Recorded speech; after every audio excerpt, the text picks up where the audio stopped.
या बातमीपत्राचे प्रायोजक आहेत ग्राहकांच्या पसंतीस उतरलेले सोने व चांदीच्या दागिन्यांचे 3 मजली भव्य शोरूम कृष्ण कमल ज्वेलर्स। नमस्कार, मी नितीन। आपण पाहत आहात वायझर इंडिया टीव्ही आणि आता पाहूया आजची महत्त्वाची बातमी। सह्याद्री सहकारी साखर कारखान्यासाठी गेले 1 ते 1.5 महिने झाला आपण धुमशान पाहत होतो। खरं तर कारखान्याच्या या कार्यक्षेत्रात हे पहिल्यांदाच तिरंगी असं हे निवडणूक होत आहे आणि इतक्या चुरशीचे होत आहे। गेल्या 1-1.5 महिन्याच्या अथक प्रयत्नानंतर 3 महिन्याच्या अथक प्रयत्नानंतर आज प्रत्यक्षात मतमोजणीचा दिवस आलेला आहे। मी आता मतमोजणी केंद्राच्या बाहेर उभा आहे। सह्याद्री कारखान्यासाठी 32,205 एवढे सभासद मतदारसंख्या होती।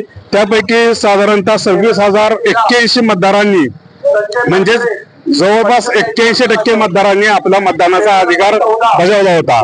आज आता रविवारी सकाळी 8 वाजल्यापासून ही मतमोजणीला इथं सुरुवात होत आहे।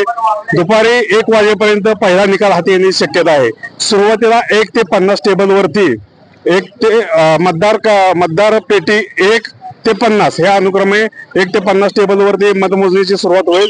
सुरुवातीला प्रत्येक मतदाराने 10 मते दिलेली आहेत। त्या 10 चिठ्ठ्या वेगळ्या करण्याची प्रक्रिया चालू होईल। या मतमोजणीसाठी 250 कर्मचाऱ्यांची नियुक्ती करण्यात आलेली आहे। या 250 कर्मचाऱ्यांच्या माध्यमातून गटनिहाय म्हणजे सुरुवातीला 1 ते 6 गटाचा निकाल जाहीर केला जाईल। त्यासाठी लागणारे मताचे गट्टे एकत्र करणं ही प्रक्रिया सुरुवातीला आता चालू होत आहे। बरोबर सकाळी 8 वाजता ह्या मतमोजणीच्या कामाला सुरुवात झालेली आहे। इथं आपण पाहू शकता की माझ्या पाठीमागे पोलीस बंदोबस्त देखील चोख ठेवण्यात आलेला आहे। कोणालाही आत मोबाईल घेऊन जाण्याला परवानगी नाहीये।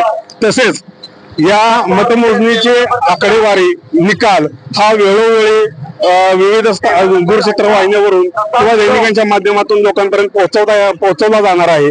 त्यामुळे मतदानाचे नेमका कौल काय आहे ते ऐकण्यासाठी नागरिकांनी मतमोजणी केंद्राबाहेर गर्दी करू नये असंही आवाहन प्रशासनाने केलं आहे। एकंदरीतच दुपारी 1 नंतर आपल्याला नेमका 3 पॅनेलपैकी कुणाचं पॅनेल आघाडीवर आहे याचा कौल समोर यायला सुरुवात होईल आणि सायंकाळी उशिरापर्यंत ही मतमोजणी पूर्ण होईल। आम्ही आपल्याला वेळोवेळी अपडेट देत राहणार आहे। आमच्या अपडेट मिळण्यासाठी आपण आत्ताच वायझर इंडिया टीव्हीला सबस्क्राईब करा आणि लवकरच भेटूयात नवीन अपडेटसह। तोपर्यंत नमस्कार। या बातमीपत्राचे प्रायोजक होते ग्राहकांच्या पसंतीस उतरलेले सोने व चांदीच्या दागिन्यांचे 3 मजली भव्य शोरूम कृष्ण कमल ज्वेलर्स। ही होती आजची महत्त्वाची बातमी। आपल्या परिसरातील ताज्या घडामोडी जाणून घेण्यासाठी आत्ताच आपण वायझर इंडिया टीव्हीला सबस्क्राईब करा व नोटिफिकेशन बेलवर क्लिक करून आमच्या नवनवीन अपडेट मिळवा। नमस्कार।